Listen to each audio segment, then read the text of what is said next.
being multidimensional is a good thing. So when you start thinking about streams of income, think of multiple streams of income. I wanted to preach. I'm called to preach. You know me from preaching. You know me from ministering the gospel, and I love what I do. But I had dreams for my children that were bigger than what I do.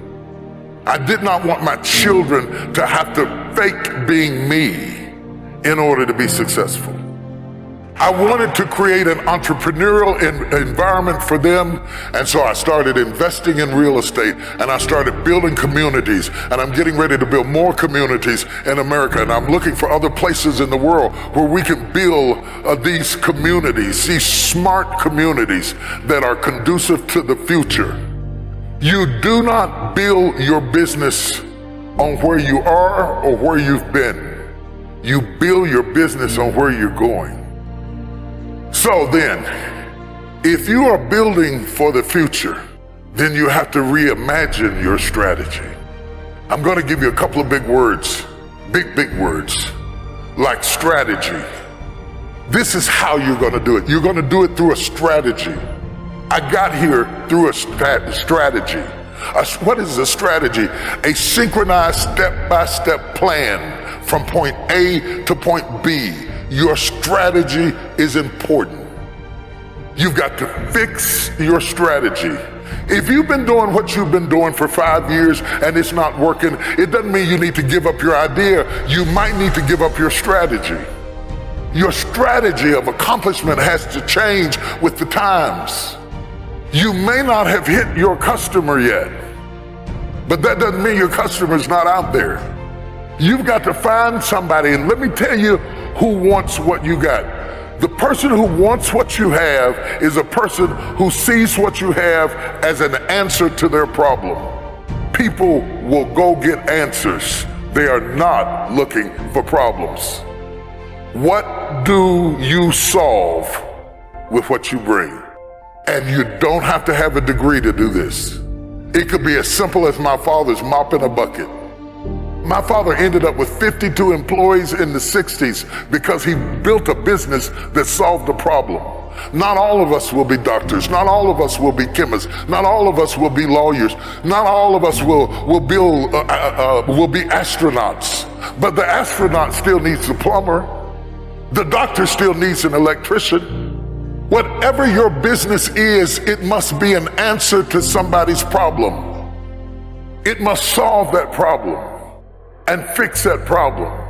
And when you do whatever you do and you find yourself maxing out at what you do is not who you are. What you do is not who you are. What you do is not who you are. People say T.D. Jakes is a preacher. First of all, he wasn't always. Second of all, T.D. Jakes is a man. He is a man called to preach. See, when people give you titles, they imprison you. If I bought into that, I wouldn't have done almost $500 million worth of films at the box office, because I would have said, I'm a preacher, I can't do that. Don't let anybody lock you up with a title in a prison that is beneath your level of gifting. You are whatever is in you. You are whatever is inside of you. You are whatever you think about at night. You are whatever you dream. You are whatever is in your head. I want to break somebody out of jail right now. You are more than what people call you. Am I in the right place? You are more than the job title that you have. You are more than the company you work for. You are more than anything you have experienced up to this point. You are everything that gives you energy when you think about it. Find out what are the things that make you leap out of the bed in the morning. What are the things that give you energy when you think about them? Your purpose is in your passion. Your purpose is in your passion. Don't sit there and say, I don't know why I'm here. You do know why you're here. Find the thing that gives you energy when you do it. That ideas start teaming over in your head when you get in it. Find the thing that when you get into it, you're curious about it. You're attracted to it. You're drawn to it. Because whatever the anointing you respect is the anointing you receive. Oh, can I talk to you, somebody? The anointing you respect is the anointing you receive. So the person that you idolize, you probably idolize them because they're doing something that is in you. Other people ignore them. And you would walk a mile to hear them or see them or hear them sing or watch them build or hear them orate or whatever it is that they do. It's because it's in you. When I was 8 years old, I was sitting in the back of the car with my mother, and my mother was a speaker, and she went out and did public speaking. And I was sitting in the back of the car. At 8 years old, I said, right now I'm going to hear you speak. And they called me Miss Jake's son. But the time will come, you'll come to hear me speak, and they'll call you Tom Jake's mother. Instincts are inside of you, and they are never one-dimensional. You are more than your job. So if your job goes down, it doesn't mean you have to go down. While you're working for a company, never stop branding yourself. One of the problems that I find prevalent with millennials who, by the way, I love mentoring you above anybody. You are the best investment because you have the longest shelf life. You will outlast me, and you assure the fact that my work continues. I cannot have success without a successor. So I'm committed to you winning. Let me say that first of all. I am committed to you winning. The problem is, your strength is your weakness. You were raised with technology, which is a great strength, but it's also a great weakness. Because when you are raised with something that responds in predictable ways by touch, when you are placed in unpredictable situations, you don't do well. Because you expect people to respond like computers. They do not. People respond in unpredictable ways. And let me tell you something that you're going to have to become more proficient in. Relationships. And relationships are not text. They're not tweets. They're communication. We are designed that we read more than language. I don't have to, like a minute ago, you were doing what you were doing. I didn't know what it meant, but I felt what it meant. So communication is more than speech. It's eye language, it's body language, it's voice inflection. All of those are tools. Because when you get ready to do business, people don't just do business with ideas. People do business with people. They do business with people. And you have to understand, in building that process, it is not like building a face page. There's work to it.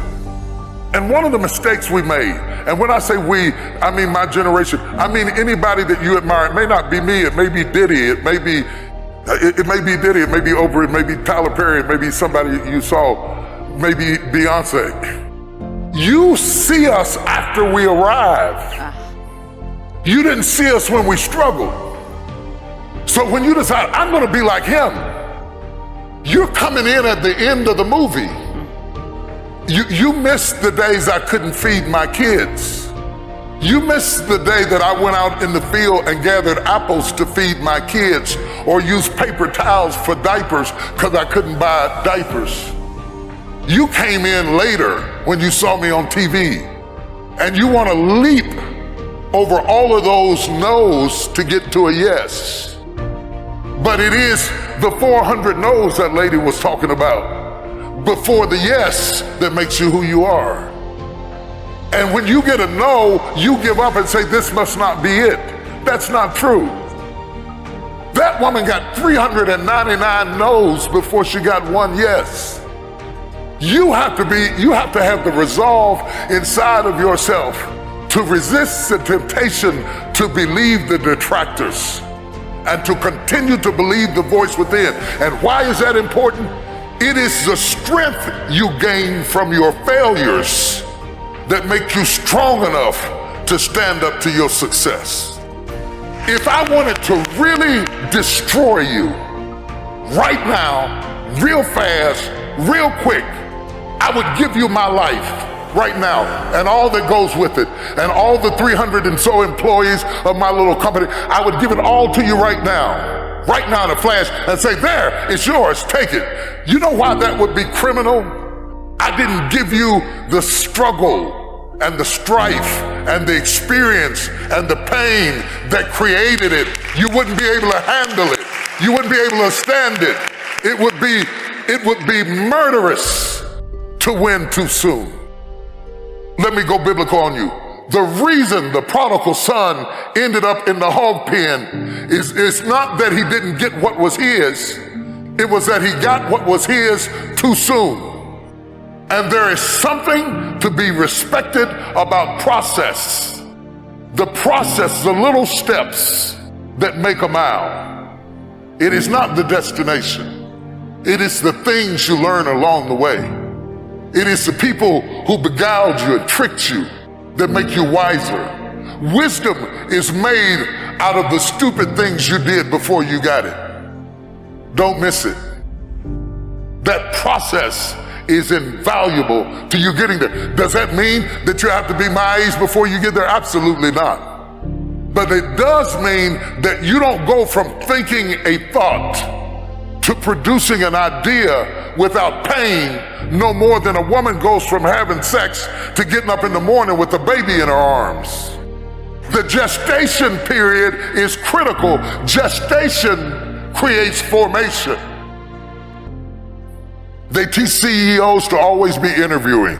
And when I learned that, every time I have lunch or eat with somebody or meet somebody at the bus stop or ride in the car with somebody, I'm always asking questions. They don't know, but I'm secretly interviewing them, seeing if they have a skill that I can use in our company or on our team, or they have some ability that would accentuate me.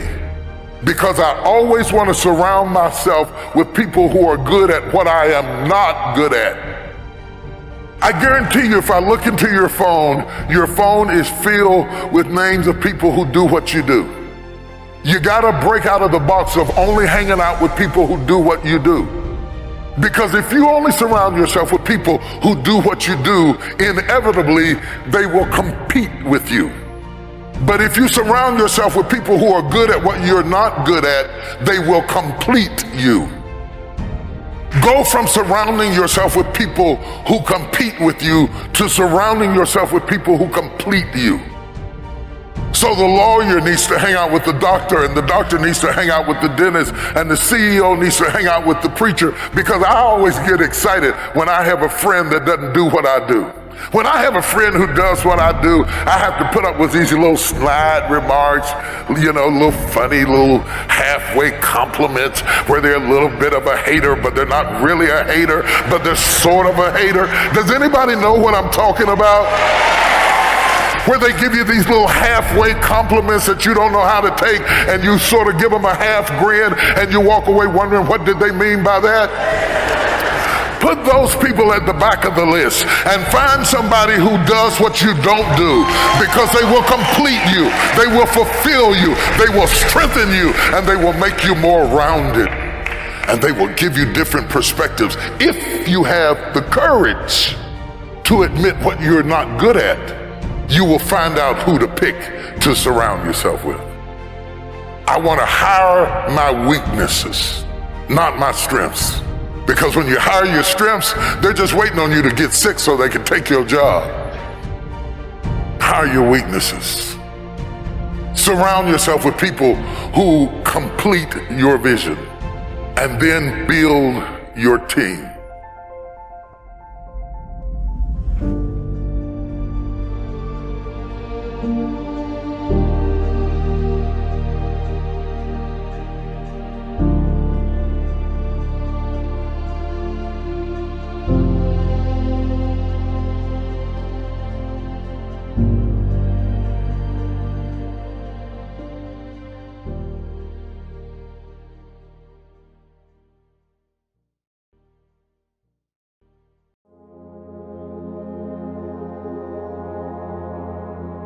Dr. Perry, when you dive into the science, you quote a study and a survey that said that almost 50% of children in the United States have had at least one significant traumatic experience, but a lot of people will still deny ever having experienced trauma, a lot of people will feel uncomfortable admitting and accepting that they have experienced some trauma. What are some of our misconceptions around what trauma is and how it affects us? And would you mind explaining what sort of experiences are defined as traumatic to help us expand our definition?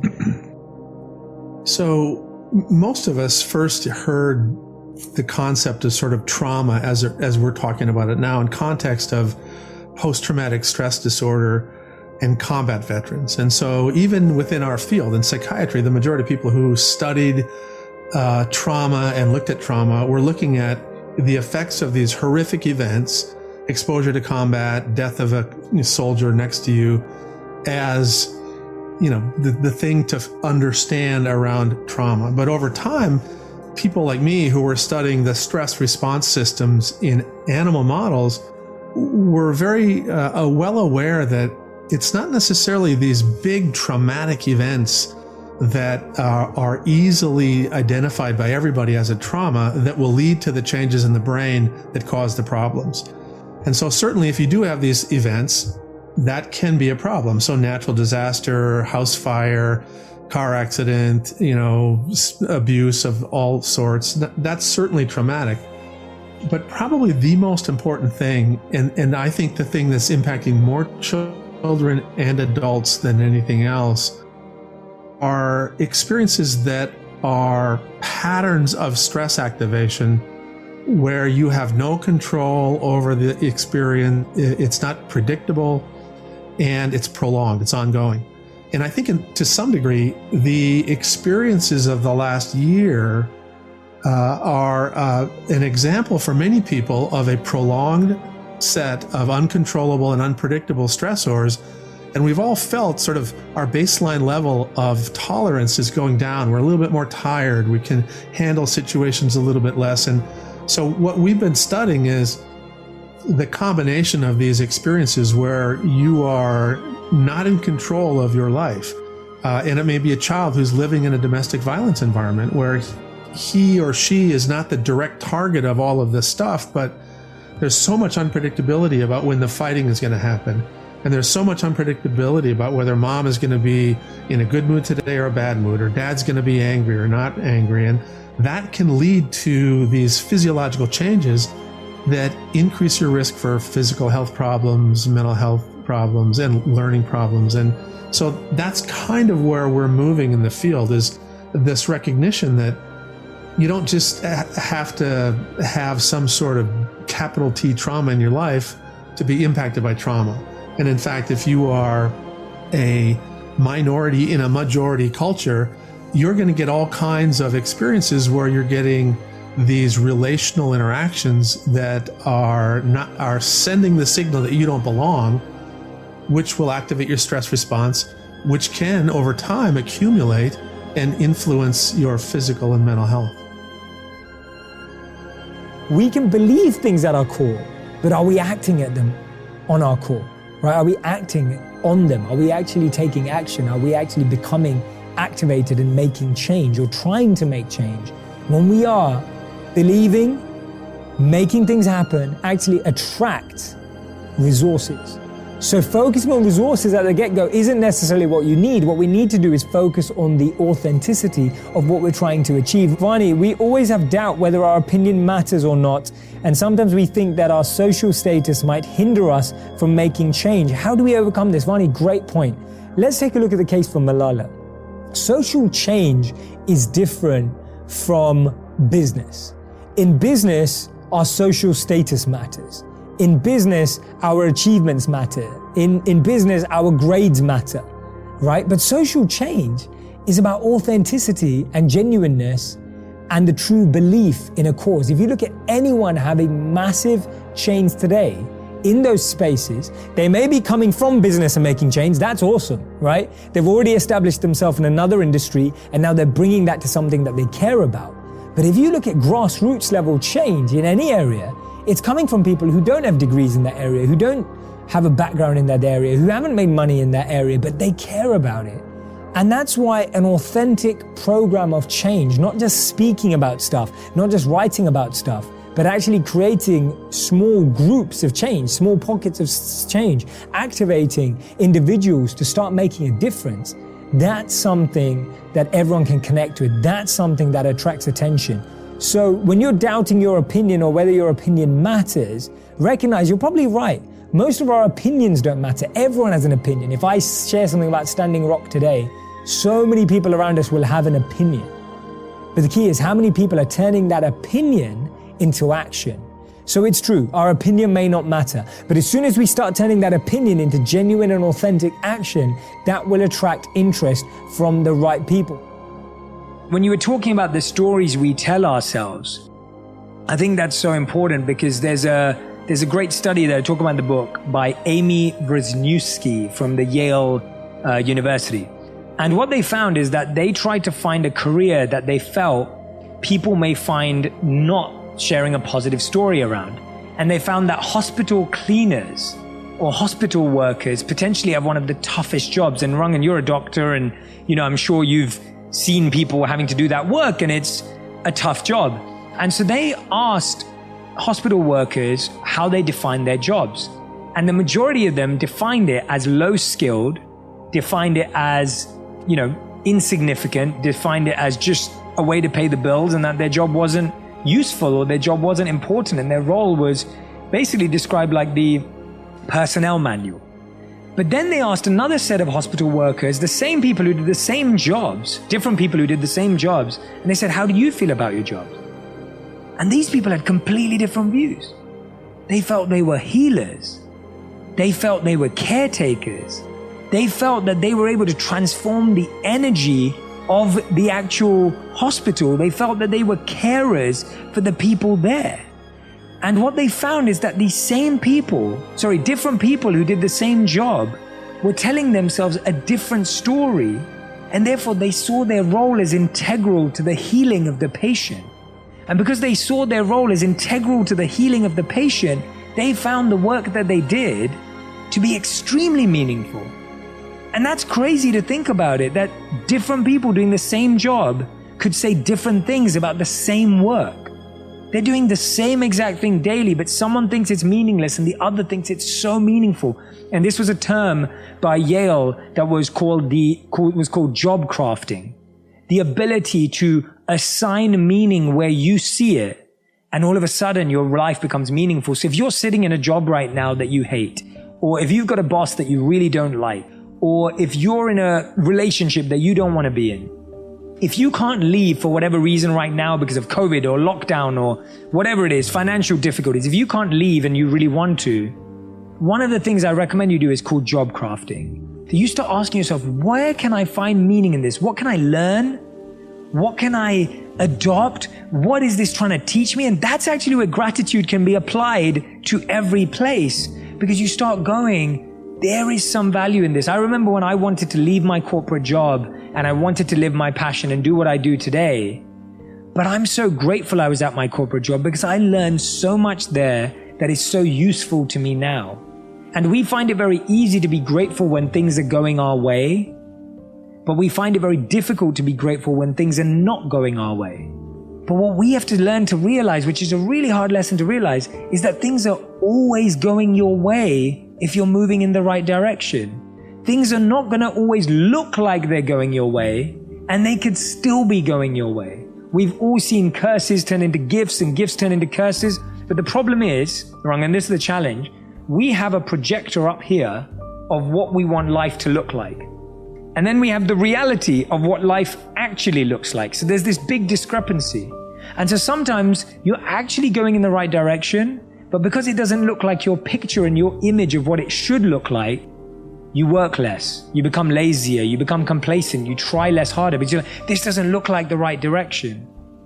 But you'll get to where you want in life, just not in the way you imagined it, if you keep going, if you keep pushing, if you keep learning. And that's what it means to be grateful in all areas of your life, is trying to, even in the toughest moment, even in a challenging situation, not gratitude like, oh, I'm so thankful to you for causing me the pain. That's not what I'm talking about. What I'm talking about is saying to yourself, where is there meaning in this? Where is the lesson in this so I don't repeat this again? If I can be grateful in this challenging situation and I can experience gratitude at all times, then I'm always going to be coming at things from a positive space and positive energy.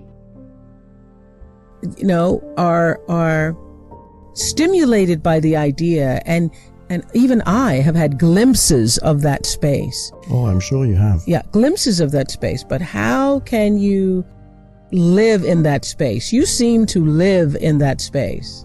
Yes, well, first of all, it's important to acknowledge and to be grateful for the glimpses of it when they happen. And then you can actually not just wait for the space to happen almost as a kind of grace that comes into your life, which sometimes does happen. Right. But you can also invite that space simply by bringing more presence into your life, which means more present moment awareness. For example, I recommend that people use little everyday activities that they do every day unconsciously and bring a conscious presence. When you wash your hands, when you make a cup of coffee, when you walk across the room, down the stairs, you're in the elevator, waiting for the elevator.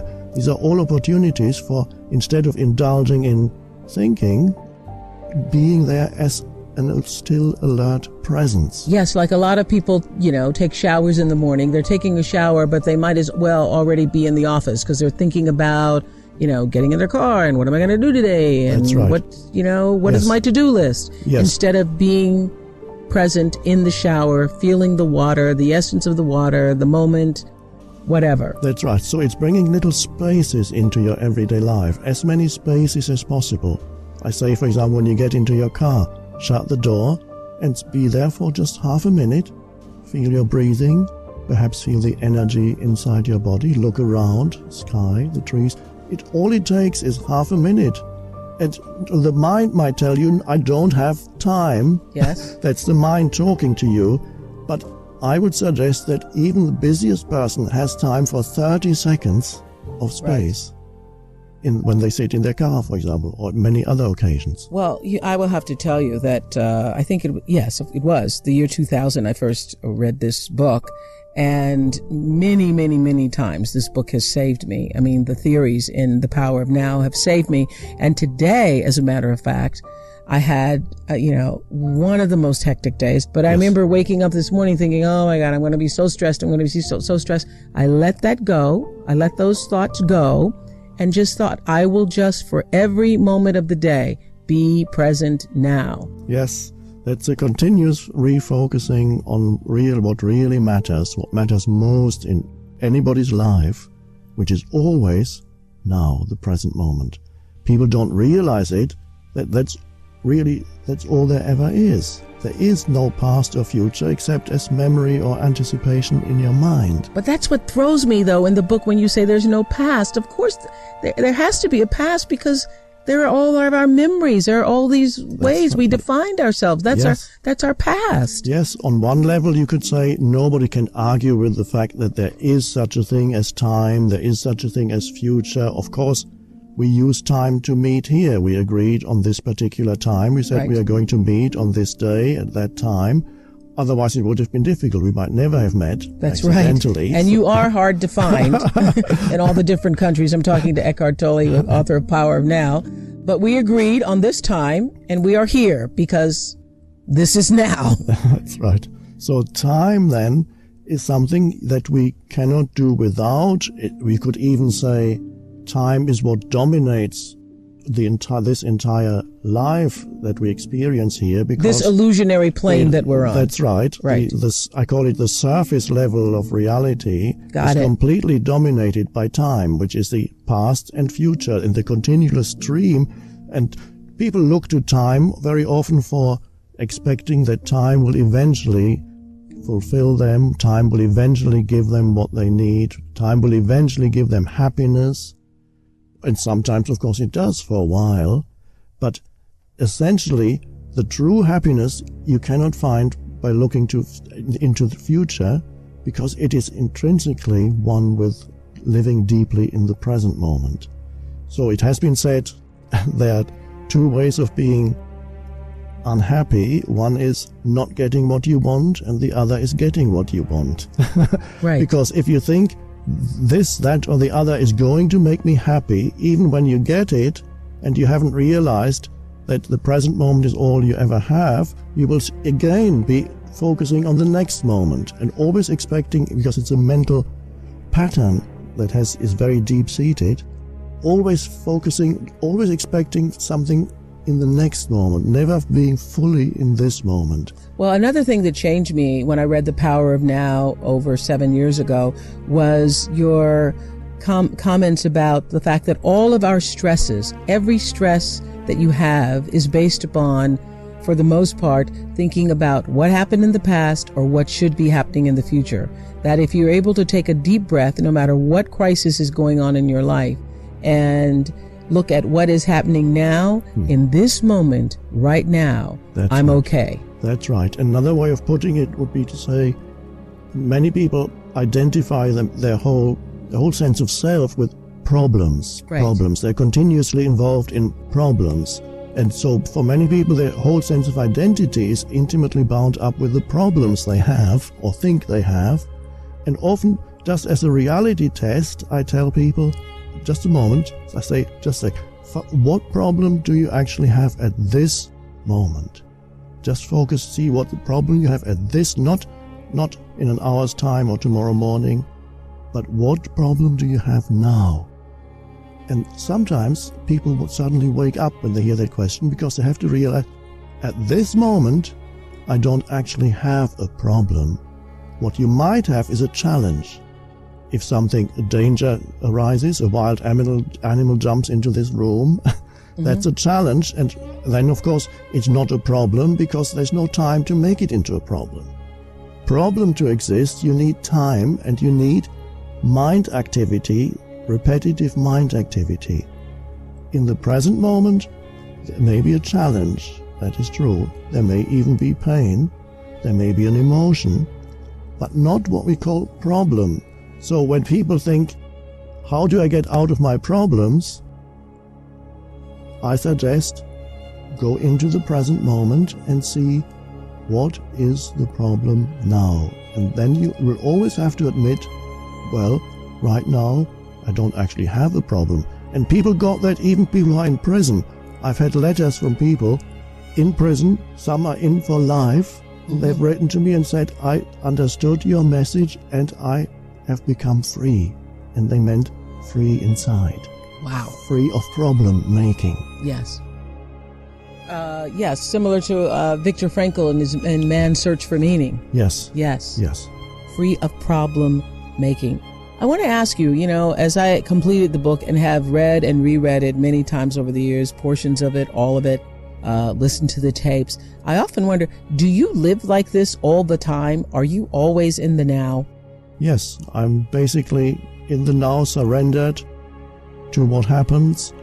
Occasionally, if I see, for example, somebody inflicting pain on somebody else or something, an emotion may come, anger may arise very briefly and then pass through. It doesn't link into the brain and creates an enormous amount of useless thinking. So emotions can come and go, but I'm basically in that state of surrender to what is.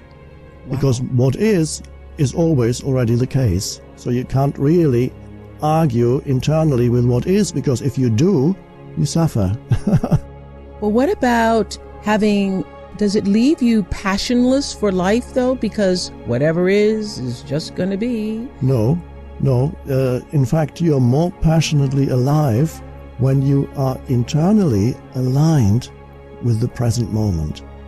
Which means you let go of this inner resistance, which on a mental level is judgment and complaining, and on an emotional level is some kind of negativity. So these two go together. Many people have an enormous amount of complaining going on continuously in their mind.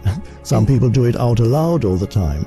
And usually the complaining is about what was, yes, or what they wish was. Or what should be, but isn't happening, and this shouldn't be happening, and you shouldn't do this, and I don't want to be here. And so they always find something to complain about. And so these are ways of denying the present moment. And that's a very dysfunctional state, because you're basically denying life itself, because outside of now there is no life. All right, then how do we plan for the future? We're all told that we should plan for the future. We shouldn't just be passive about the future. No, you should plan for the future, and you don't need to lose yourself in the future. If you plan for the future, you can actually enjoy saying, okay, let's say I'm planning a trip or I'm planning a course of study, and you write down what you have to do, various steps, and you enjoy that. The question is, are you losing yourself in the future, or are you simply using time and future on a practical level, where it's fine, it has its place on a practical level? But if you think that's some point that I'm going to reach in the future, now it might be the next vacation, or it might be when I find the ideal partner, or it might be when I get a better job or a better place to live, or live in a more pleasant city, or whatever it is, then I will finally be happy. And so yes, a continuous projection mentally away from the now, that's where you lose yourself in the future. And that's the dysfunction.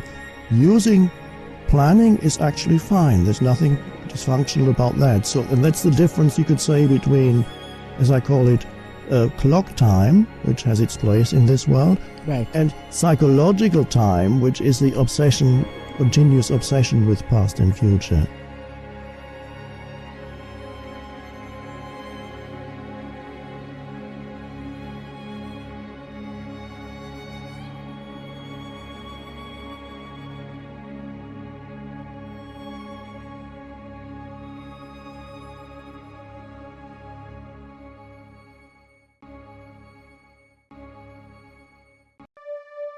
The thing that makes God amazing, one of the things that makes God so amazing, is that he can come to you on your level.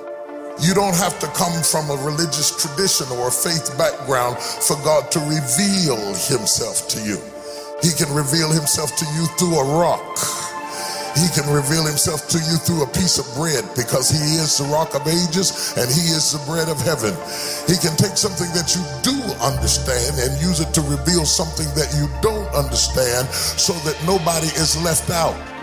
God wants to put you in a place of still waters. He wants to put you in a place of still waters, not hurricanes, not tornadoes, not turbulence of any kind. He wants to put you in a place of still waters. There may be turbulence all around you, but he wants your center to be still, to be calm. You must have a calm place in order to deal with all the chaos in your periphery. You cannot have still waters until you release or let go many of the things that are distracting you and invading your space. Seemingly, when the enemy knows that God is going to use you in a mighty way, he does everything he can to upset the very genesis of your life, to kind of set you on a path of destructive behavior, to limit any self-esteem that you might have. He doesn't do that. He doesn't fight anybody that's not destined to go anywhere. But when he senses that there's greatness inside of you, the attack comes early. You've been through all kinds of stuff, and that is not a sign of weakness. It is a sign of greatness. And over a period of time, God begins to bring forth his purpose. Most people get up out of the bed in the morning to see what's going to happen. And then there are a elect group of people who get up out of the bed to make something happen. You have to decide which category you're going to be in. Either you're going to get up on the bed and sit on the side of the bed and say, well, Lord, what am I going to do today? Or you're going to wake up with an agenda and an urgency and a direction and a focus. See, when you got direction, you resist distraction. Sometimes I see people succeeding who didn't pray nearly as hard, work nearly as long, have not been faithful at all. And it seems like they seemingly have moments of victory, placed in close proximity so I could see it. Their victories are flaunted in my face, not while I am having a similar experience, But while all hell has broken loose in my life, and I am going through agony and tragedy, seemingly they are having victory and triumph. And if you are not careful, the very sight of their prosperity becomes your agony. And seeing them go forward will be a source of such continued frustration that it is not your test that baffles you, but their success agonizingly displayed before you makes you despair of life. Don't allow a moment of agony to make you draw a conclusion about life prematurely. Because if you just keep on walking with God, God has a way of making everything all right. Faith is the belief in things that you cannot see. You can never lose faith. That's the key. You have to believe in something that you can't see.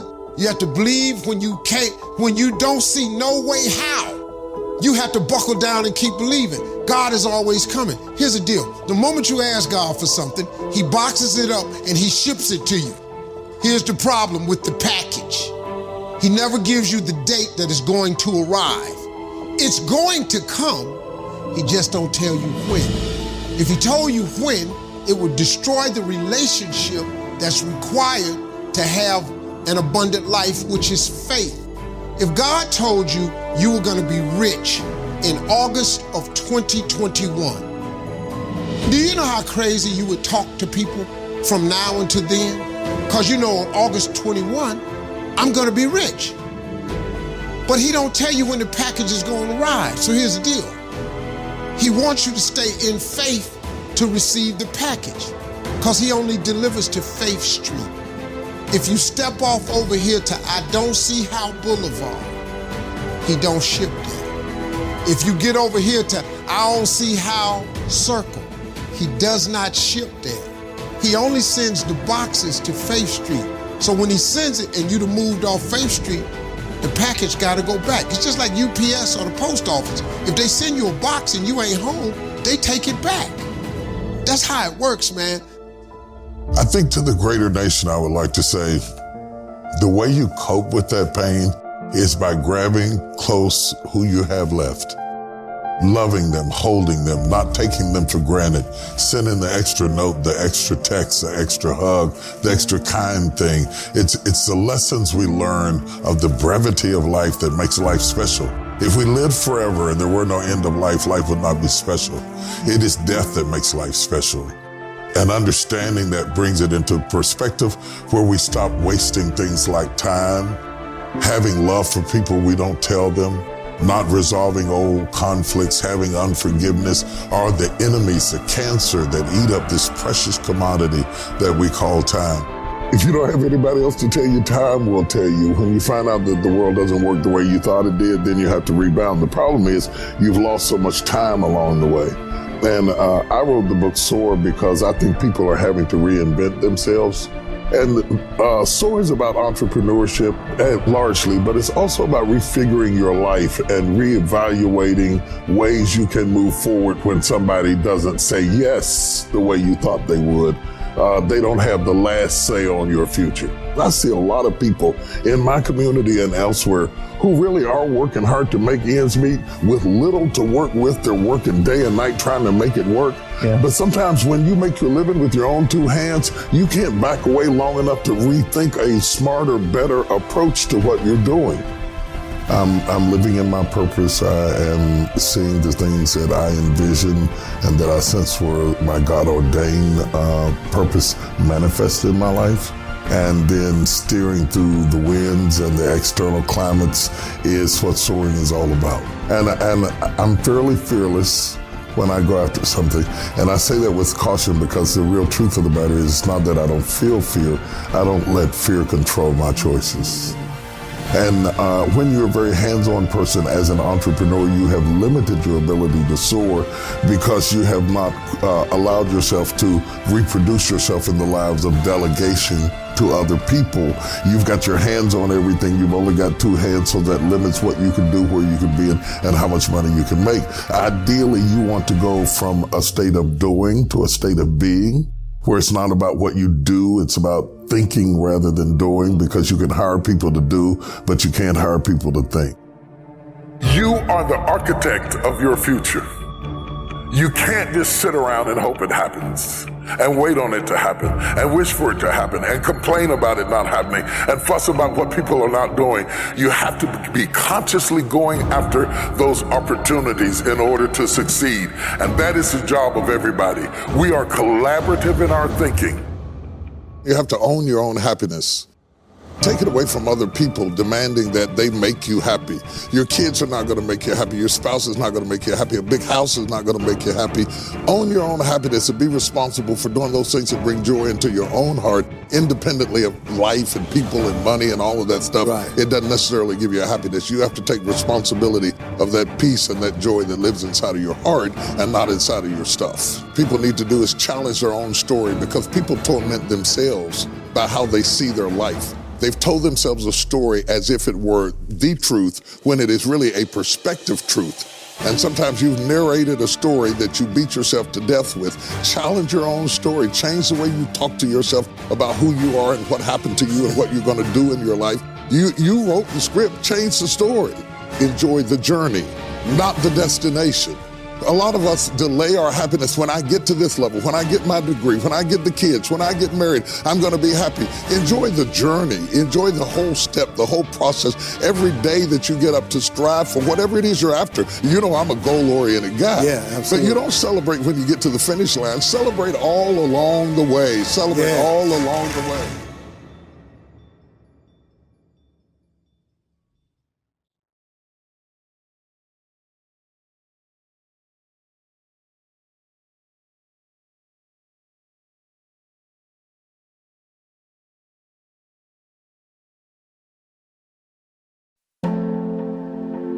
I want to talk about my dream for you, because I have been so blessed to live inside the dream of God.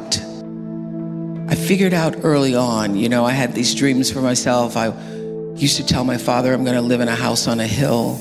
I'm going to have $1 million. And I learned early in my career that the dream I had for myself couldn't compare to the dream that life had for me. So I figured out how to lean into life, and allow the flow that was designed for me to follow, to allow that flow to be my guide. And every decision I've ever made has come from listening to the flow that represents the truth in me that is also the truth in you. You already know the truth. You've been making decisions, having choices fulfilled throughout your life since you were a kid. And being able to make the right choice based upon what is the truth of you is the dream and prayer I hold for you today. Because being able to do that has led me to this stage and many other stages throughout the world. It's the truth. Everybody has what I call this instinct, this inner voice. It's called by many names: intuition, the divine, the flow, but everybody has it. And the truth is, every decision I've ever made that led me to the right space and place in my life, I got there because I relied on that inner voice, the truth of me. When I was 30 years old and about to leave Baltimore, because I felt something inside, that thing, that instinct, that flow, that truth that said, it's time to move on. And every single person around me, except for my best friend Gail, that's why she is my best friend Gail, said, you shouldn't move to Chicago. You should stay here. My bosses said, "You're right here in Baltimore. You're a little fish in a big pond. You can grow old here." I go, "That's the problem. I don't want to grow old doing the evening news here." So I listened to that inner voice that said, "Go." And I knew whether I got the job in Chicago, which of course I did, or not, that it was time to leave because the truth of me was urging me forward. And every decision I made after coming to Chicago, when everybody said, "You should just take a salary. It's too big of a risk to own yourself, to own your show. What if that show fails? Then you're stuck." I said, "I'm gonna bet on myself," because the truth of me, the inner voice that I was allowed to get still and feel, said, "Take the risk, bet on yourself." Every decision I've ever made, I've come back to that space and allowed myself to live in the place of intentional living. About 1989, after I'd been doing my show for 3 years, I ran across a book called The Seat of the Soul by Gary Zukav. And in it, he talked about how every action is followed by a reaction, which we all know is the third law of motion in physics. But he also said that before there's even a thought or an action, there is an intention. Something struck me about that. There's an intention that it precedes every thought and every action, and the outcome of your experiences is determined by the intention. At the time, I was a kind of woman who tried to do everything that everybody wanted me to do because I just started making money. The amount of money I made was being published. I got a lot of cousins instantly. A lot of people I used to know in school and friends of mine who all needed things, and I had problems saying no. So this principle of intention is what literally saved and changed the trajectory of my living, because I started to make my decisions based on what I intended, not just what somebody else wanted me to do or what I thought would please them, but what do I really intend to happen from the outcome of this decision or this choice? And so I started to apply this intentional living and this intentional thinking to everything in my life. I said to my producers, "Do not bring me a show or an idea unless you have a clear intention about why we're doing it, what you want to say, what you want the outcome to be." And changing the paradigm to from just doing a television show, from just being on TV, to actually intending to be of service to the viewers, changed the trajectory of the show. The reason we were #1 for 25 solid years is because we intended to be. We intended to create and to use the opportunity of being able to speak to people every day, to use that as a platform to inform their lives in service, intentionally. And I would say to the producers, do not bring me an idea that I cannot find my thread of truth in, so that I could sit in the seat and ask the questions with the intention of accomplishing something bigger than the interview. So I remember the first time I used this principle of intention. There was a mother on who had lost her 16-year-old daughter. She'd been murdered by her boyfriend. Junior in high school, popular, straight A's, cheerleader. Everybody loved her. Nobody ever suspected that the boyfriend was abusing her. I learned then, back in the 90s, that domestic violence for young girls, for teenagers, is at the same rate of domestic violence for grown women in this country. 1 out of 4 girls 14 to 18 dating are being abused by their boyfriends. So this girl had hidden it from her mother and her friends, because girls hide it because they don't want anybody to know, and also because they want to keep the boyfriend. So I went into the green room and I asked the mother, please tell me why you're here. What is your intention? She said, I'm here because your producers asked me to come. I said, but what is the reason you said yes? What is your true intention in being here? And she said, I want people to know that my daughter's life was bigger than her death. Everywhere I go, people only want to talk about her death and how she died and how I didn't know or why I should have known. But I want people to know that my daughter, our daughter, was loved. She was loved by her siblings and loved by her friends, and she loved us, and she had a life that was bigger than her murder. And I said, good, I can do that.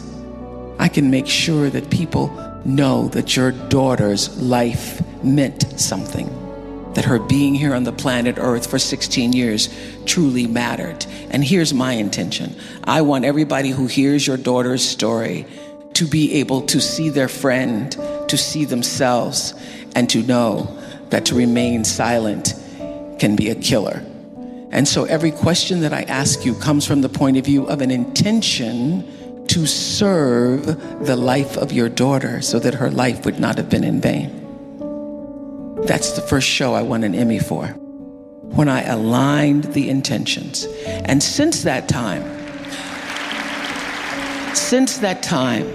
I don't make a decision without getting still, checking in with my inner truth, with what is the real reason I'm doing anything. Fail big. That's right. Fail big. Today's the beginning of the rest of your life, and it can be very frightening. It's a new world out there. It's a mean world out there, and you only live once. So do what you feel passionate about. Take chances professionally. Don't be afraid to fail. There's an old IQ test, was 9 dots, and you had to draw 5 lines with a pencil within these 9 dots without lifting the pencil. The only way to do it was to go outside the box. So don't be afraid to go outside the box.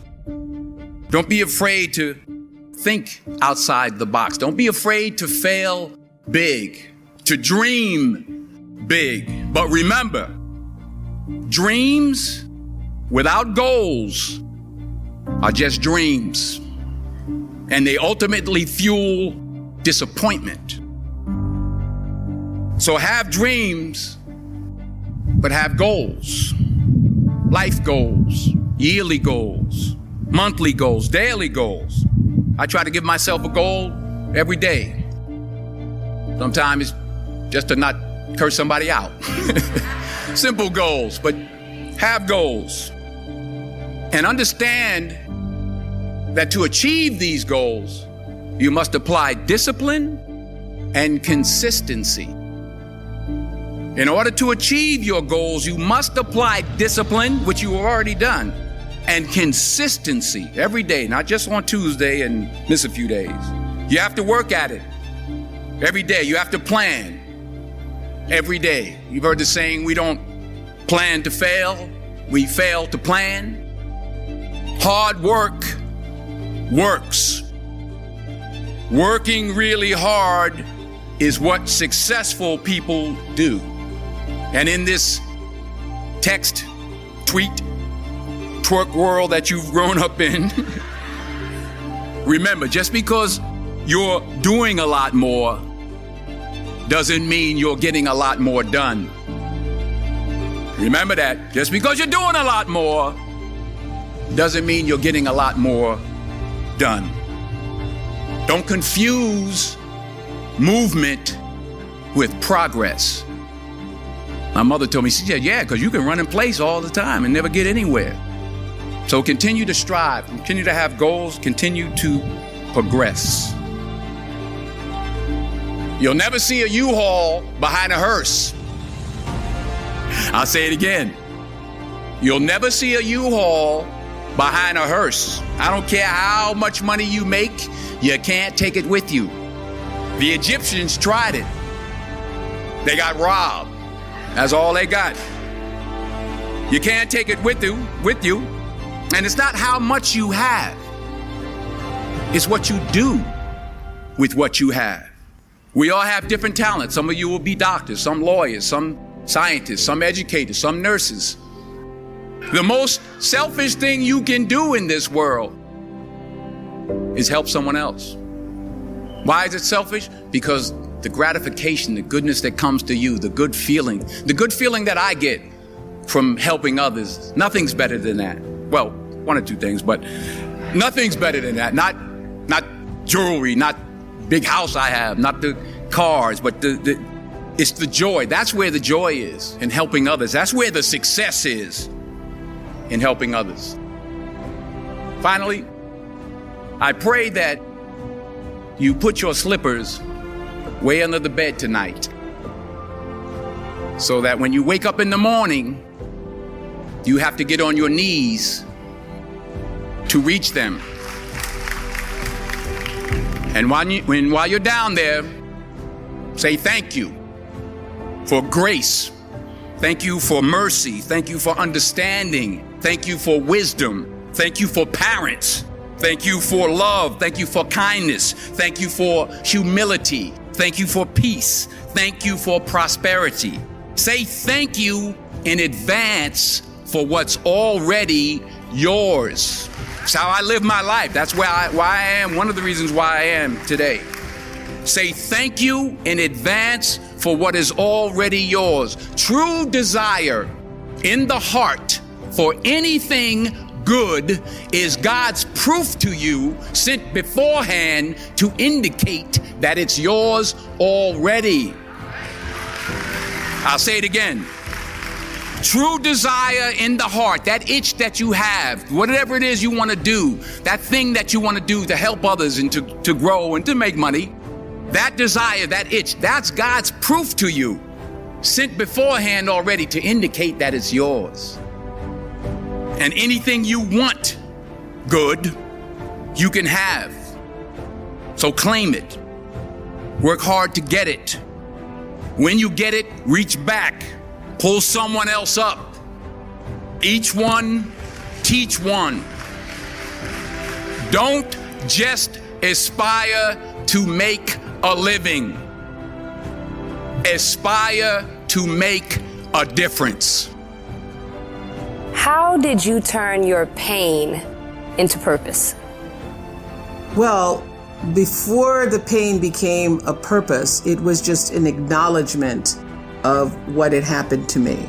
And one of the things we talk about in the What Happened to You book is that anything that has happened to you, and I wanted to just make this point to everybody, there's not a black woman in this room who hasn't been through something that helped her build strength, and then something else that helped you build strength, and then something else that helped you build strength. I mean, sometimes you go through so much, you say, God, don't teach me nothing else new today. I don't need no more strength building. But this is what I know, is that strength times strength, times strength, times strength. Every time you got stronger, you were building power. Because strength times strength times strength times strength equals powerful.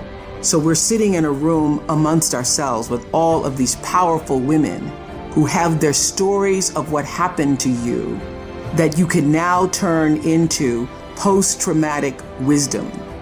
So what I was able to do was to take what had happened to me and to use it as an empathy builder for myself and for other people. And it is my empathy and connection that has allowed me to be the woman that I am today. And so anything that has happened to you, if you are willing to learn from it, to open up and no longer allow the stigma and shame to cause you to hide your secrets, but to know that your vulnerability is where your real strength lies, and take that pain and turn it into something meaningful for yourself. And as Maya used to say, I wouldn't take nothing for my journey now. Not even the sexual abuse, the sexual assault. You know, when I was raped, I didn't even know what a penis was. And like so many other people in this room who were also sexually assaulted when they were young, I didn't tell anybody because I knew it would be turned on me. I knew I was not in a safe environment where other adults would trust my word. And so I kept it to myself until I was literally on an Oprah Winfrey show. Somebody shared their story of abuse, and I was like, I thought I was the only one. I thought I was the only person who had been raped at 9 and molested until I was 14. So I think being able to take your pain and turn it into purpose and power begins first with being able to empathize with other people who've been through the same kind of pain. And everything that's happened to you has also happened for you, if you allow it to be. There's not one thing that has happened to you that you cannot now turn into something that is useful and meaningful in the life that you are now leading forward. God shows us how to do this in the book of Genesis. The Bible says that God stepped out on nothing and said, let there be something, and let there be light, and there was light, and the evening and the morning was the first day. And guess what? No angels, no choir, no spouse, no friends, no person came along, nobody started dancing, no praise team came along, and so God clapped for himself. He said, and it was good. And it was good. It doesn't have to be finished to be good. Some of you wait too late to clap. You're not going to clap till it's finished, but you got to clap behind every accomplishment and celebrate every step. The steps of a good man are ordered by the Lord, and he delighteth in the way. And every time you take a step, you need to clap for that step, because at least I'm further than where I was. I may not be where I'm going, but I'm further than where I was. Am I talking to anybody this morning? And so you need to praise God for baby steps. Praise God for progress. Praise God for improvement. Celebrate within yourself and not be afraid to look yourself in the mirror and say, you did that well. You did that real well. You'll never be able to determine who you need in your life until you fill your own void. You'll choose somebody out of your pain, and then when you get well, you don't want them. On the other extreme, but equally as dangerous, but the antithesis of inferiority is the assumption that what God has given to you requires nothing of you. You don't put anything into it. You just received it, you got it, you think it ought to be there. Anything you add to your life requires your attention. If you have a goldfish, you have to feed it. If you get a cute little puppy, you got to walk it. If you buy a car, you're going to need oil. If you buy a car, you're going to need gas. Anything you add to your life is going to require more of you. Stop adding more than you're willing to maintain. Say this word with me, no. Some of you have said yes so much because you assume that you are collecting whatnots to keep on a shelf, but in reality, you keep saying yes and not really taking care of what you already got. You keep adding more and more and more and more to your life, and then somewhere on some therapist's couch, you say, I'm overwhelmed, and I'm nervous, and I got anxiety, and I guess you do. To him whom much is given, much is required. This grandiose mentality that you have has led you to a place of utter frustration. You underestimate what greatness costs. This is a dangerous thing. You don't seek to keep up, advance your skills, study or work out. You don't seek to maintain the relationship, keep it spicy and interesting. You think I got that on lock. You do not have that on lock. Come on. You never have it on lock. You don't have your husband on lock. You don't have your wife on lock. You don't have your career on lock. You don't have your child on lock. You don't have your mama on lock. You don't ever have anything on lock. That's why you got to celebrate people while you have them. You have to love them while you got them. You got to pour into them while they're there. You don't have it on lock. Somebody is after your job right now. Somebody's after your spouse right now. Somebody's after your house right now. Somebody's after your position right now. Never fall into complacency and think that you are so wonderful that your just being there is all that's required. No, no, no, no. Complacency will not do it. You have got to put some grind in it, some sweat into it, some work into it. That's why you don't need too many its. Because every it you take on is going to take something from you. It's going to give something to you, but it's going to take something from you. And there may not be enough of you to handle all the places you said yes to. And you've got to be able to evaluate, am I a pint-sized container with a gallon-sized appetite? Now I live in a house that my father would have bragged about cleaning. And my childhood imaginations were, what would the art look like in that house if somebody like me owned it? What would the core of the house look like if somebody like me owned it? And you'll be happy to know that half of my house is filled up with art from Kenya. I have every piece of art that you have ever given me, or that I have ever bought, or that I have ever had access to online, to those few businesses who advertise online. Listen up. There is huge demand for what you have around the world. Get out of the box. Get out of your shell. Don't devalue, because what you call normal, we call amazing. I get more hits when I post music from the services that I do over here. When I put them on social media, I get more hits from America than I do when we play our own music. The problem with greatness, when you have greatness to you might escape your mind because your greatness is also in your normal.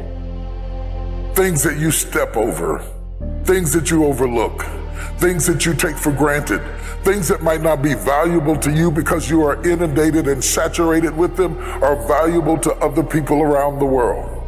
I was just talking to a gentleman the other day who said he exports artwork from this country and then resells it in other countries at 3 times and 4 times the price that you sell it for retail over here. We all have to think differently. There's a book out that I highly want to recommend that you read. The book is called The World is Flat. Technology has flattened the world. There are no barriers. There are no restrictions. There are no limitations. You can go as far as you want to go if you know how to work it right. You got to start thinking differently. Your marketplace may not just be your neighborhood. It may be your world. The reason I'm standing on this stage today is because our world is much smaller. We are interconnected. We are interdependent. And that's why we need each other in order to succeed. I wrote the book of which this conference is titled after, and the book is called Soar. And the book is based on the idea that the Wright brothers stood on the ground, looked up in the air, and had a ridiculous thought. They said, we should fly. Can you imagine selling that idea at that time? It was ludicrous. And besides, they had no degree in engineering. They had no background in engineering. They had no previous experience in building anything like an airplane. They were bicyclists. They built bicycles. And the first airplane was built in a bicycle shop. You cannot use what you do not have to limit where you are trying to go. You have to take what you've got and take it and use it until you get what you want. The very first airplane was made not in an airplane hangar, not with the proper tools, not with the proper education. They lacked the resources. They had to fight for money. They succeeded where others had failed. And then they finally got the plane built. And when they built the plane and they all got it ready to fly, they had to move it all the way from, I believe it was Dayton, Ohio, to North Carolina to a place called Kitty Hawk. And they moved it all the way down there before they tried to fly it, because they understood that in order for the plane to fly, it had to be in the right wind. They moved it because the wind was right. I came all the way from Dallas, Texas, to tell you in Kenya, the wind is right for your dream. The wind is right. What does that mean? It means that in order to be successful, you have to do the right thing at the right time in the right atmosphere. And that's why there has to be a collaborative effort to get the right atmosphere for you to be successful. Praying about it is good. Talking about it is good. Having a business plan is critical. But there has to be more than that. There has to be a conscious effort by all the elected officials to work diligently to bring opportunities into this country that create a win for you to succeed and to be successful, so that the education that you have and the opportunities that you seek would be supplemented by the right atmosphere that makes it conducive for you to go after what you're trying to accomplish. More than ever, I would have to say, I miss the Oprah Winfrey Show. I chose to let it go. I felt that I'd said everything I needed to say after 25 years, and I wanted it to be my decision when I let it go. But I will say this past year, and now more than ever, I miss it, because I miss the opportunity for the spirit of constructive engagement that platform offered. So 2 weeks after the election last year, I went to a diner in Queens for Oprah Magazine with a group of women. Half of them were Trump supporters, half of them were Hillary supporters. Nobody wanted to come to breakfast. I was like, it's gonna be some great croissants. We're gonna have some nice jams, ladies. Nobody wanted to sit down and have the croissants. So everybody came in the room all tight and hardened. And so I was able to, they were like, well, I've never been this close to these Hillary elitists. I've never been this close. And there other people were saying, well, I never sat this close to Trump supporter before, but we're going to do it.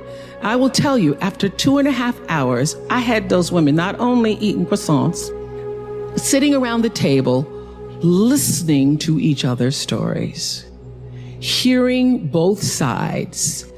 And by the end, they were holding hands, exchanging emails and phone numbers, and singing Reach Out and Touch. We're all pretending to be Diana Ross, which means it's possible, it can happen. So I want you to work in your own way to change the world in respectful conversations with others at a rate and a rhythm that's in tune with the source from which you have come, your truth. And I want you to enter every situation aware of its context, open to hear the truths of others, and most important, open to letting the process of changing the world change you.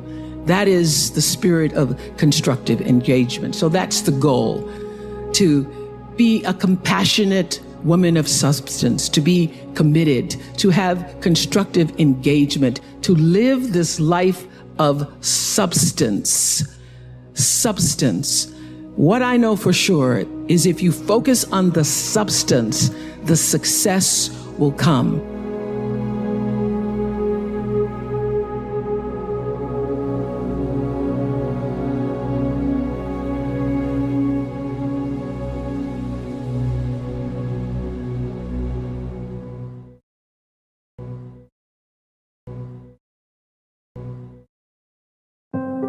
When you have a dream, and the dream isn't something you dream and then it happens, the dream is something you never knew was going to come into your life. Dreams always come from behind you, not right between your eyes. It sneaks up on you. But when you have a dream, it doesn't often come at you screaming in your face, this is who you are. This is what you must be for the rest of your life. Sometimes a dream almost whispers. And I've always said to my kids, the hardest thing to listen to, your instincts, your human personal intuition, always whispers. It never shouts. Very hard to hear. So you have to, every day of your lives, be ready to hear what whispers in your ear. It very rarely shouts.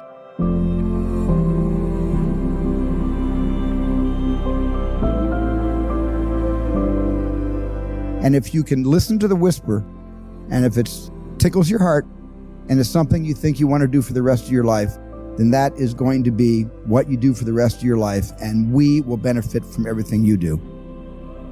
A journalist asked me years ago a question I really couldn't answer.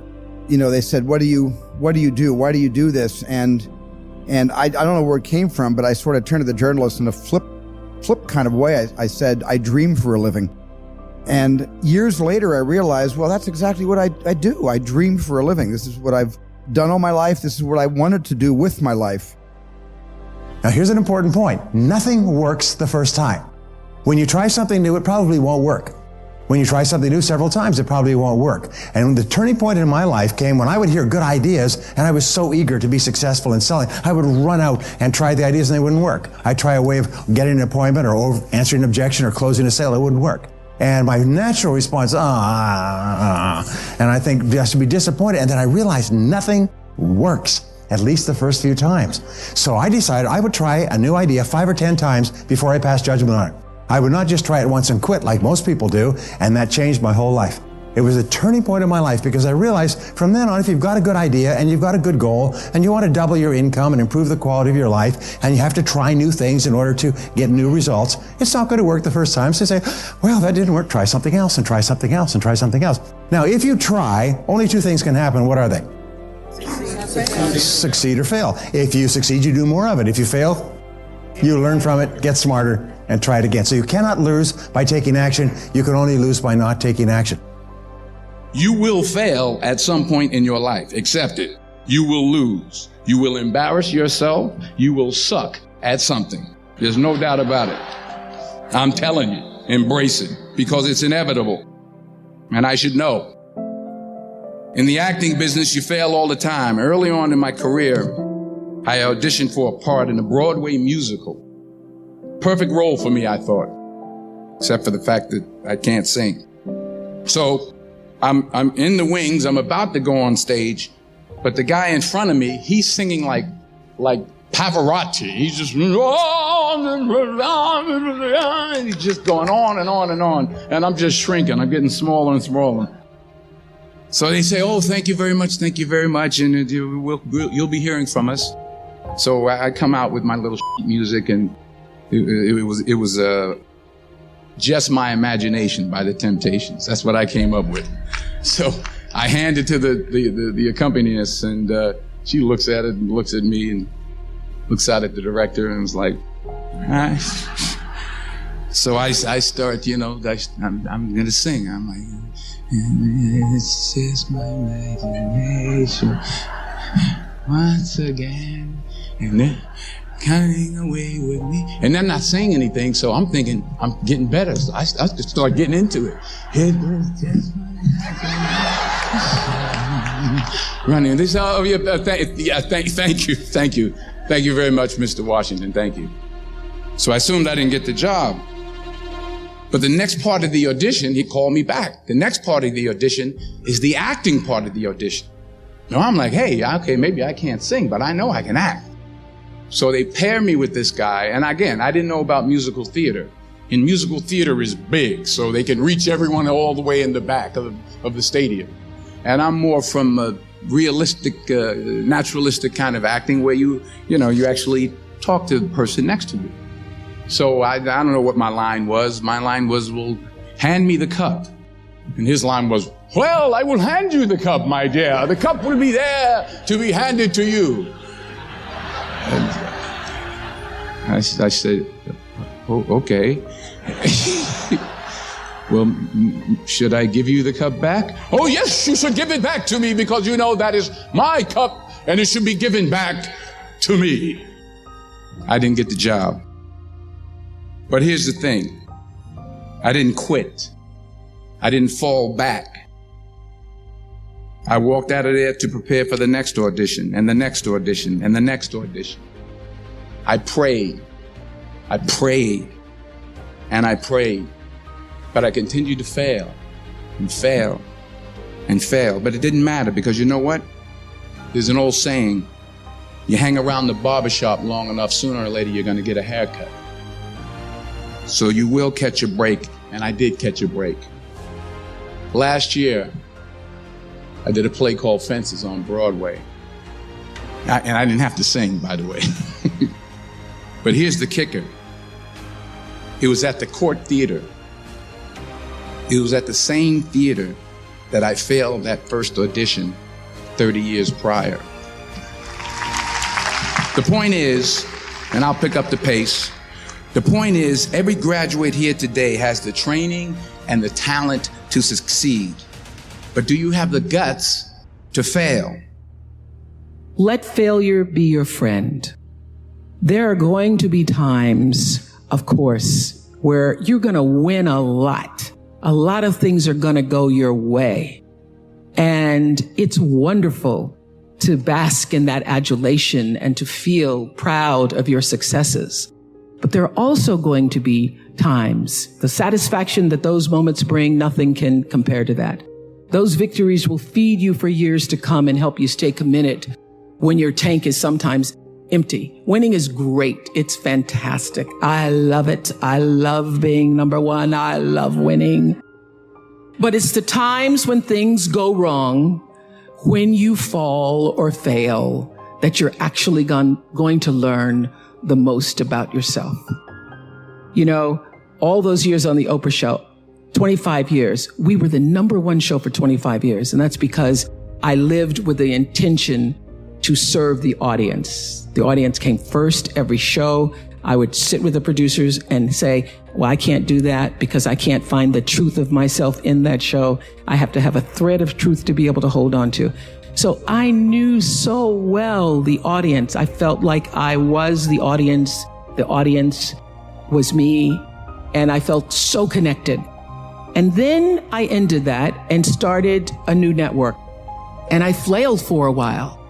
And I was really upset with myself. But I will tell you that when I was able to shift the paradigm to start to looking at, wow, what I have instead of what I don't have, what I have instead of what I thought I'd lost, I was able to begin to turn things around. But it's those moments of being of uncertainty. It's the moments where, you know, learning from the moments where things weren't going so great, being able to get still, to connect with that which I know is God, the force, the power greater than myself, and to come back and realize that in order to move forward, you move forward by taking the next right step. You don't have to know everything to do. You don't have to know all the steps to make. Just what is the next right move? You know, we all have adversity in our lives. I doubt if you really, if you know somebody, any friend or anybody that you talk to, there's no lack of adversity. And by the way, that's good because it's what teaches us how to get back up. You fall down, you get back up. It always happens. And, you get certain gifts in life and you want to take advantage of those. I guess my advice on adversity and success would be to be proud not of your gifts, but of your hard work and your choices. So, you may be, the kinds of gifts you get in life, you might be really good at math. It might be really easy for you. That's a kind of gift. But practicing that math and taking it to the next step, that could be very challenging and hard and take a lot of sweat. That's a choice. You can't really be proud of your gifts because they were given to you. You can be grateful for them and thankful for them. But your choices, you choose to work hard. You choose to do hard things. Those are choices that you can be proud of.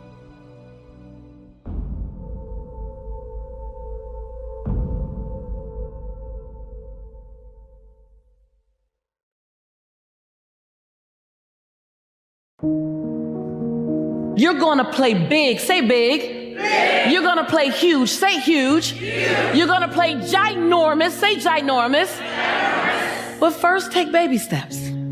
We want so much so fast. My grandmother says, baby. She starts every sentence with baby. She said, baby, the best things you'll ever have from grandma will never come from the microwave. They always come from the oven.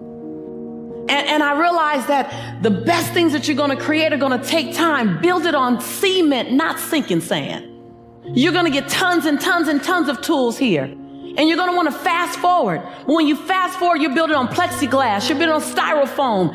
You build it on wood. You want to build it on cement. Your dream is important enough to outlive you. And so I realized that you can't Google download resiliency. You can't Google download tenacity. You can't Google download forgiveness. There are some of the best qualities and characteristics that's going to take you a long way that you need to invest time in and energy in and intention in. You don't just get patience. I want patience. I'm waiting for patience. Somebody's going to piss you off tomorrow. And now you get to test if you have patience. I realized that as I wanted to develop me, I had to be willing to climb, and I wanted to get to the top, and there's no elevator to the top.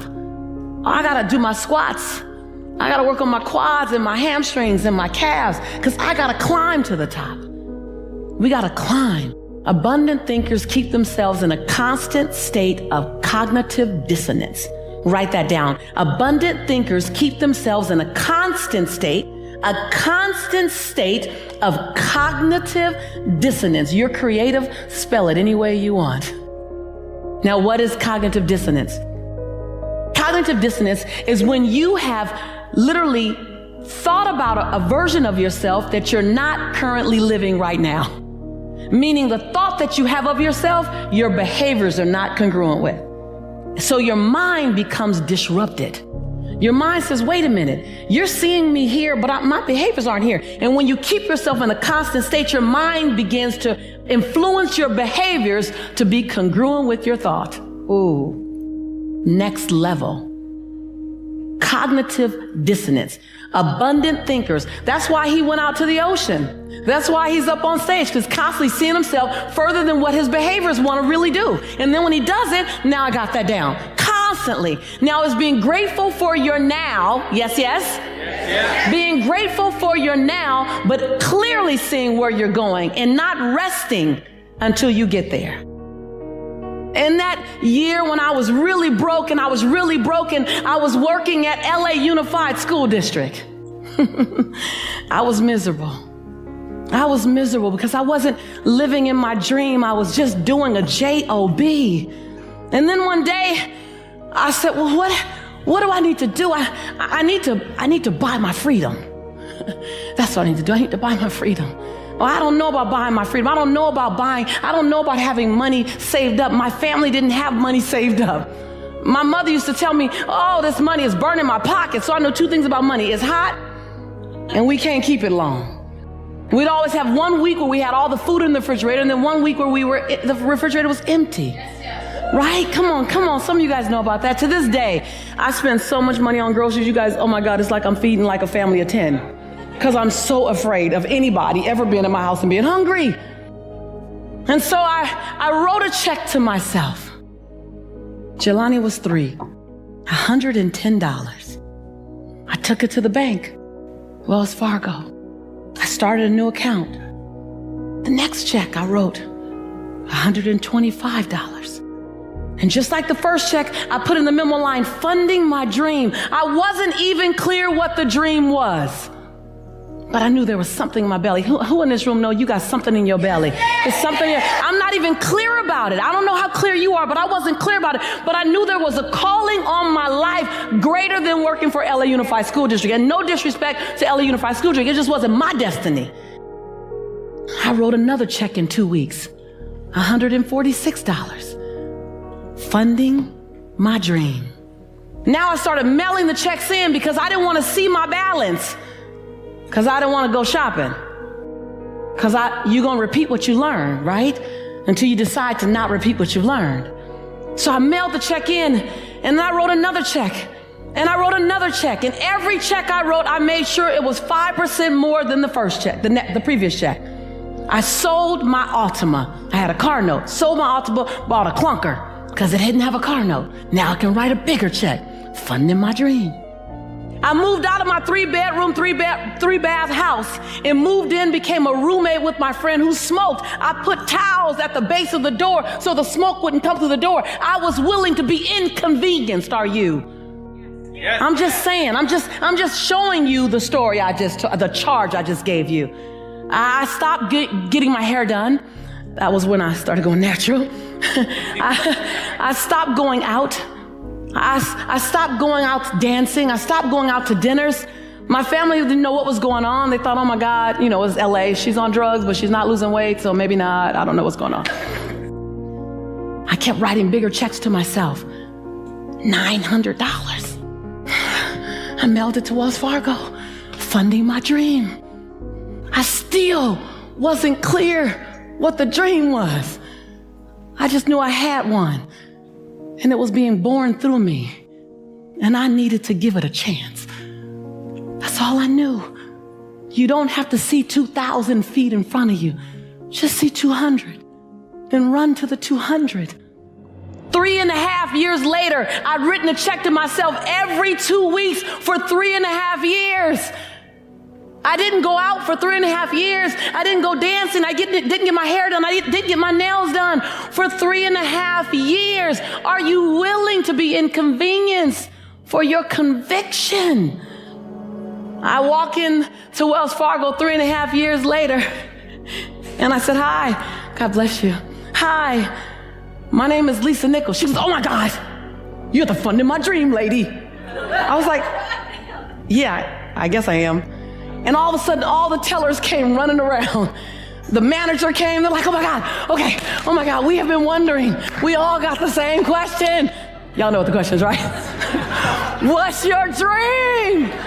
I was like, I'm not sure, but I know that it includes inspiring people, having people believe in themselves again, teaching them how to get back up when they've been knocked down, having them be willing to give themselves 1,000 second chances. And every time they get to $9.99, press reset. I'm not sure what it's gonna look like, but it's just gonna help people. I said, I came to check my balance. I've been writing a few checks to you guys. They say, yes, you've been writing a lot. I said, I just want to check my balance. They said, you don't know your balance? I said, no, I got this really big stack of summary bank statements at home because my mama said money burns her pocket, and I don't want it to burn my pocket. I want it to pay for my freedom. I said, I just came to see what my balance was, if I had enough to fund my dream as it gets clearer. She wrote it down. Everyone's excited. She wrote it down, turned it around to me. I looked at it. I said, oh no, my name is Lisa Shantae Nichols, and my social security number. I said, that is not my money, and I am not taking that money because you're probably gonna want it back. So just fix that error right now. And they looked at me. They said, you really don't think that's yours? I said, no, my family's never had $5,000 in the bank or $10,000 in the bank.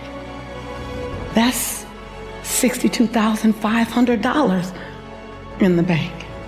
They said, Miss Nichols, and everyone teared up. The manager teared up, the tellers teared up. They said, Miss Nichols, whatever your dream is, I think you can fund it now. I looked at my son, Jelani, who now is 5 or 6, and I said, Jelani, our lives are gonna be a little different now, baby. Jelani said, yeah, Mommy, can we now go to McDonald's? See, for 3 years I've been telling Jelani, I'll make you a Big Mac. Mama makes Big Macs better than McDonald's. And so it began with a $110 check. So I don't know what yours is. I don't know what your radical looks like. For some of you, your radical was coming here, right? Yes, yes? Yes. And this is the beginning. Yes, yes. This is the beginning of your radical. This is the next best step. This is the first step. And so I just stopped by to let you know you're on the right path. And as you ramp up, you're going to have questions. You're going to be afraid. I do more things afraid now than I do fearless. Because the bigger you play, the bigger your breakdowns. Every single one of my errors in the last 5 years have cost me 6 figures. Like every single one. I'm playing big, so be willing to go to the edge. And this is where you are here. Be willing to go to the edge and not just lean over and feel the breeze and watch the people jump and watch them soar and look through the windows at all the people who are living great lives. Don't just go to the edge and feel it. Be willing to lean. Feel your heartbeat. Feel it. That lets you know you're alive. That lets you know you're okay. Fear fuels you. Fear lets you know, go get more information. Fear lets you know, stay up a little later and study. Fear lets you know, get up a little earlier. Fear lets you know, ask for help. Fear is informing you. It's not stopping you. It's just another emotion like love and compassion and gratitude. We just made it paralyze us. See, fear doesn't stop me. Fear informs me. And when you get intimately connected with the fear, I feel it. And I'm moving forward anyway. I feel it. And I'm going to love anyway. I feel it. And I'm going to invest in me anyway. I feel it. And I'm going to show up and play anyway. When you get connected with fear, it becomes your best friend. And when you stand on the edge, you feel the breeze. You feel the fear. And you leap anyway.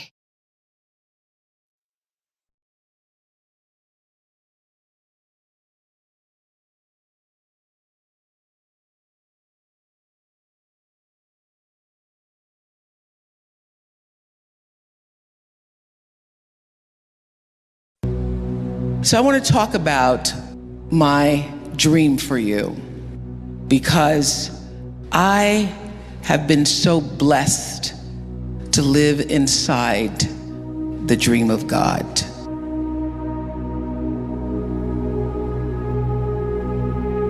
I figured out early on, I had these dreams for myself. I used to tell my father, I'm going to live in a house on a hill. I'm going to have $1 million. And I learned early in my career that the dream I had for myself couldn't compare to the dream that life had for me. So I figured out how to lean into life, and allow the flow that was designed for me to follow, to allow that flow to be my guide. And every decision I've ever made has come from listening to the flow that represents the truth in me that is also the truth in you. You already know the truth. You've been making decisions, having choices fulfilled throughout your life since you were a kid.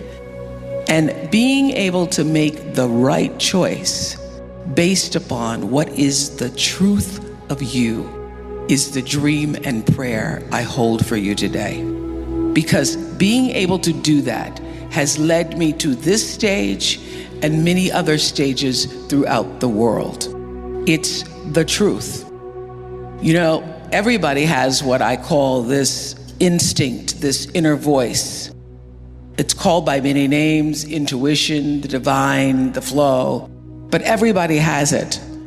And the truth is, every decision I've ever made that led me to the right space and place in my life, I got there because I relied on that inner voice, the truth of me. When I was 30 years old and about to leave Baltimore, because I felt something inside, that thing, that instinct, that flow, that truth that said, it's time to move on. And every single person around me, except for my best friend Gail, that's why she is my best friend Gail, said, you shouldn't move to Chicago. You should stay here. My bosses said, you're right here in Baltimore. You're little fish in a big pond. You can grow old here. I go, that's the problem. I don't want to grow old doing the evening news here. So I listened to that inner voice that said, go.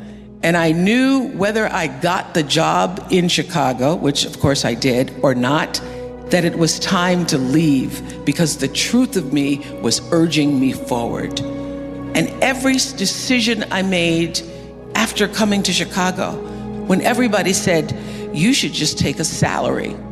It's too big of a risk to own yourself, to own your show. What if that show fails? Then you're stuck. I said, I'm gonna bet on myself because the truth of me, the inner voice that I was allowed to get still and feel said, take the risk, bet on yourself.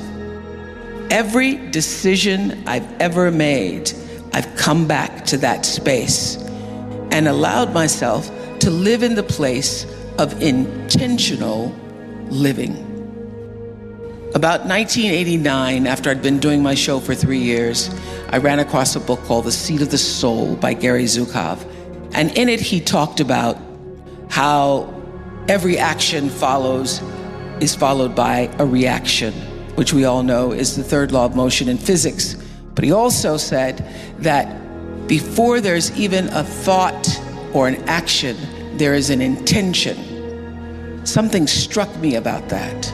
There's an intention that it precedes every thought and every action, and the outcome of your experiences is determined by the intention. At the time, I was a kind of woman who tried to do everything that everybody wanted me to do because I just started making money. The amount of money I made was being published. I got a lot of cousins instantly. A lot of people I used to know in school and friends of mine who all needed things, and I had problems saying no. So this principle of intention is what literally saved and changed the trajectory of my living, because I started to make my decisions based on what I intended, not just what somebody else wanted me to do or what I thought would please them, but what do I really intend to happen from the outcome of this decision or this choice? And so I started to apply this intentional living and this intentional thinking to everything in my life. I said to my producers, do not bring me a show or an idea unless you have a clear intention about why we're doing it, what you want to say, what you want the outcome to be. And changing the paradigm to from just doing a television show, from just being on TV, to actually intending to be of service to the viewers, changed the trajectory of the show. The reason we were #1 for 25 solid years is because we intended to be. We intended to create and to use the opportunity of being able to speak to people every day, to use that as a platform to inform their lives in service, intentionally. And I would say to the producers, do not bring me an idea that I cannot find my thread of truth in, so that I could sit in the seat and ask the questions with the intention of accomplishing something bigger than the interview. So I remember the first time I used this principle of intention. There was a mother on who had lost her 16-year-old daughter. She'd been murdered by her boyfriend, junior in high school, popular, straight A's, cheerleader. Everybody loved her. Nobody ever suspected that the boyfriend was abusing her. I learned then, back in the 90s, that domestic violence for young girls, for teenagers, is at the same rate of domestic violence for grown women in this country. 1 out of 4 girls, 14 to 18, dating, are being abused by their boyfriends. So this girl had hidden it from her mother and her friends, because girls hide it because they don't want anybody to know. and also because they want to keep the boyfriend. So I went into the green room and I asked the mother, please tell me why you're here. What is your intention? She said, I'm here because your producers asked me to come. I said, but what is the reason you said yes? What is your true intention in being here? And she said, I want people to know that my daughter's life was bigger than her death. Everywhere I go, people only want to talk about her death and how she died and how I didn't know or why I should have known. But I want people to know that my daughter, our daughter, was loved. She was loved by her siblings and loved by her friends, and she loved us, and she had a life that was bigger than her murder. And I said, good, I can do that. I can make sure that people know that your daughter's life meant something, that her being here on the planet Earth for 16 years truly mattered. And here's my intention. I want everybody who hears your daughter's story to be able to see their friend, to see themselves, and to know that to remain silent can be a killer. And so every question that I ask you comes from the point of view of an intention to serve the life of your daughter so that her life would not have been in vain. That's the first show I won an Emmy for, when I aligned the intentions. And since that time, I don't make a decision without getting still, checking in with my inner truth, with what is the real reason I'm doing anything.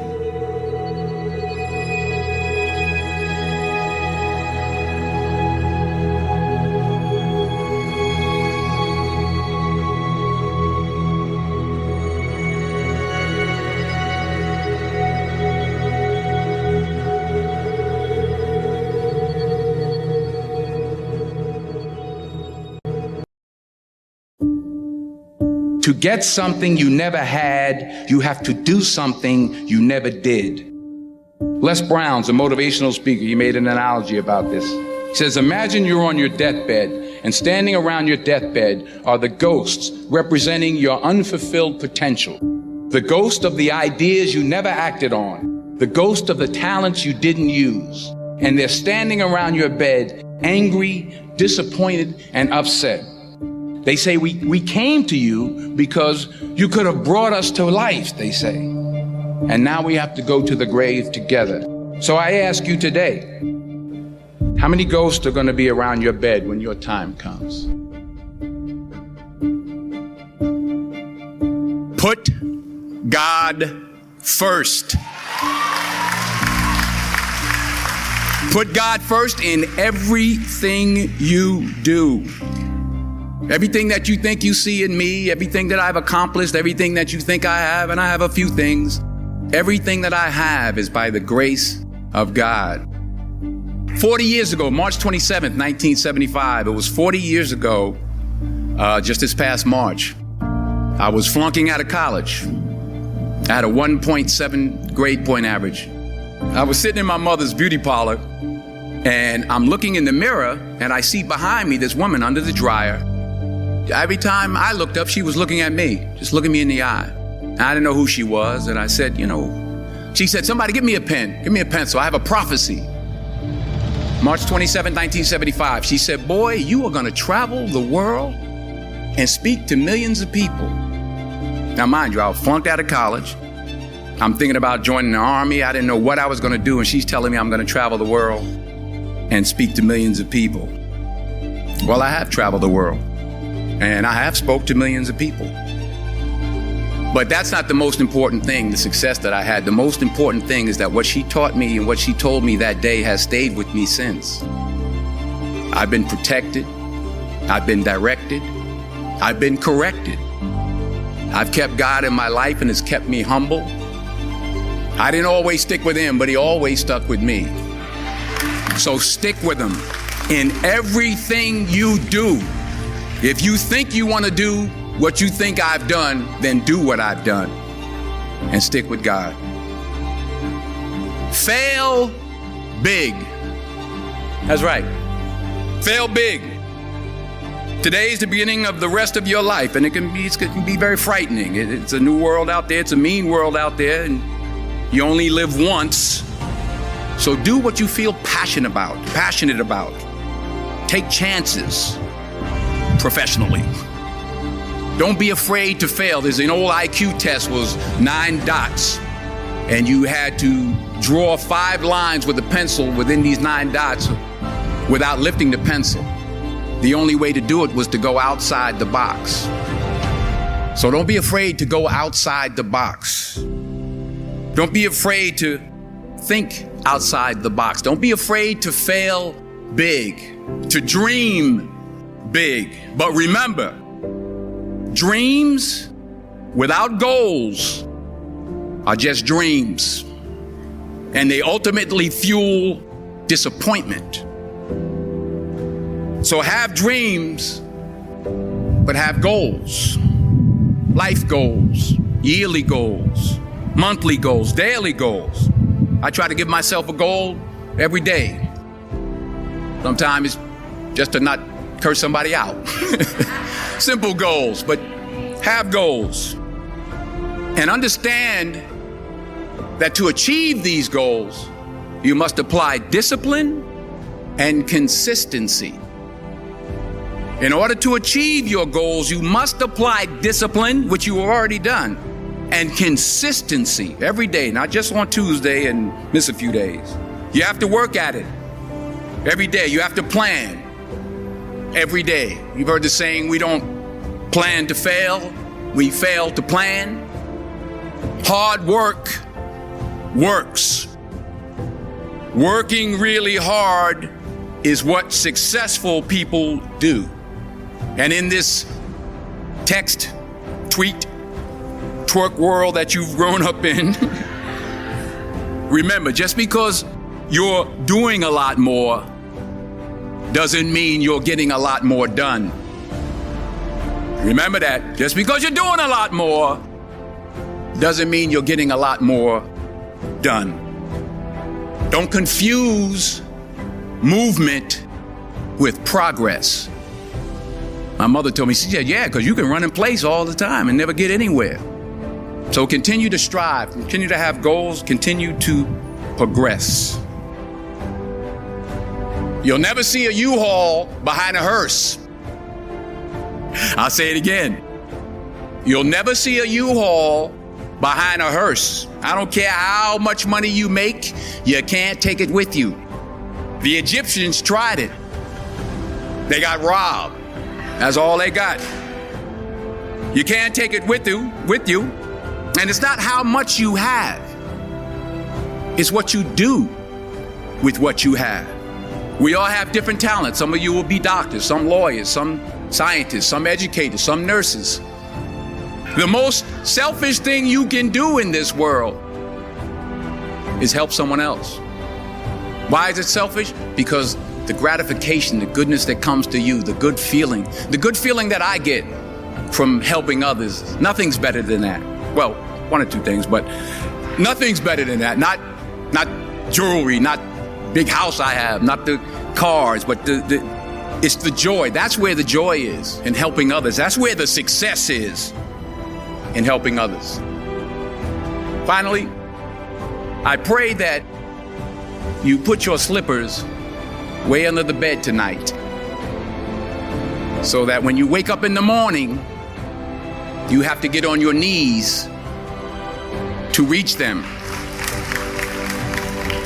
And while you're down there, say thank you for grace. Thank you for mercy. Thank you for understanding. Thank you for wisdom. Thank you for parents. Thank you for love. Thank you for kindness. Thank you for humility. Thank you for peace. Thank you for prosperity. Say thank you in advance for what's already yours. That's how I live my life. That's why I am, one of the reasons why I am today. Say thank you in advance for what is already yours. True desire in the heart for anything good is God's proof to you, sent beforehand to indicate that it's yours already. I'll say it again. True desire in the heart, that itch that you have, whatever it is you want to do, that thing that you want to do to help others and to grow and to make money, that desire, that itch, that's God's proof to you, sent beforehand already to indicate that it's yours.